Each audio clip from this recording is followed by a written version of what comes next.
છોટાઉદેપુરમાં નસવાડી તાલુકામાં આવેલ જેમલગઢ ગામના રહેવાસીઓએ તૂટેલા લો લેવલ કોઝવેના સ્થાને પુલની માંગ સાથે આંદોલન કર્યું।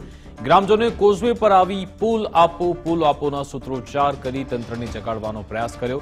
આ ફળિયામાં 400થી વધુ લોકોની વસ્તી છે। નસવાડી તાલુકા અને નર્મદા જિલ્લાને જોડતા માર્ગ પર આવેલા કોઝવે વર્ષોથી તૂટેલી હાલતમાં છે। ચોમાસામાં પાણી ફરી વળતા રસ્તો બંધ થઈ જાય છે। વિદ્યાર્થીઓ નસવાડીમાં અભ્યાસ માટે જાય છે, પરંતુ અચાનક પાણી આવી જાય છે તો વાલીઓને ચિંતા થાય છે।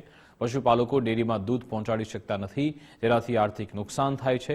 ગ્રામજનોએ વારંવાર પંચાયત અને માર્ગ મકાન વિભાગમાં રજૂઆત કરી, પરંતુ અધિકારીઓ ધ્યાન નથી આપતા। સ્થાનિકો અનુસાર નસવાડી તાલુકાનું છેલ્લું ગામ છે, તેમ છતાં અધિકારી રજૂઆત સાંભળતા નથી। દર વખતે ટૂંક સમયમાં મંજૂર થશે તેમ કહી વાયદા કરી જતા રહે છે। ગ્રામજનોએ વહેલી તકે નાનો પુલ બનાવી આપવાની માંગ કરી છે।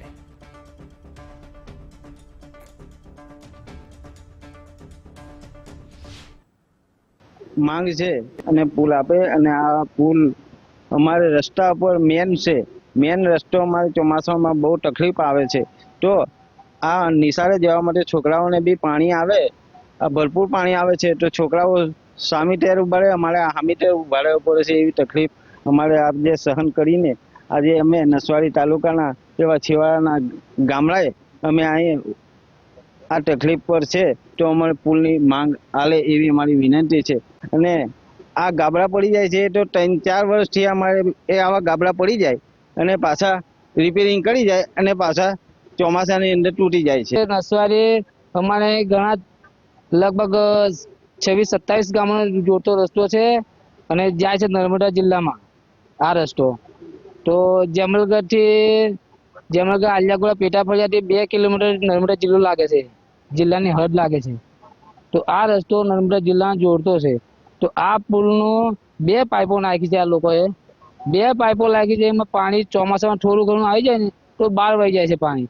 બહાર આવી જાય પછી ઘણું લેવલ થઈ જાય છે, તો નિશાળે 5 વાગે નિશાળે છૂટે છે, તો અહીં આવતા 6 વાગી જાય છે, તો અહીં પાણી ભરપૂર જતું હોય તો વિદ્યાર્થી હામાં ઉભા રહે, અમે સામાં ઉભા રહીએ। એ લોકોને બી અગવડ પડે છે, અમને બી અગવડ પડે છે। અમારી માંગ એક જ છે કે નાળું બને એટલે પુલ બને। હવે એ લોકો સૂત્રી હોય તાળે આવે, સૂત્રી પૈટા પછી કોણ જોવે।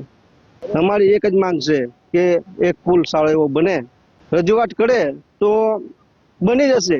આટલું જ આવે છે નાલે, બસ પછી કોણ, આ તો કેટલી વાર રજૂઆત કરી, બની જશે, બસ બની જ જવું। અત્યાર સુધી બન્યું નથી। આ કેટલી વાર જાનનું આ નાળું બનેલું છે, તારનું આ ગાબડા પૈડા જ કરે છે। અને એક વાર દેરી બી ફસાઈ આવી, દેરી બી ટેન્કર હતું ડેરીનું, કારણ કે વારંવાર ગાબડા પડે ને વારંવાર ભરીને જતા રહે, કોઈને ખબર નથી, અહીંયા કાળે ભરી જ જાય, એ કોઈ જાણતું નથી।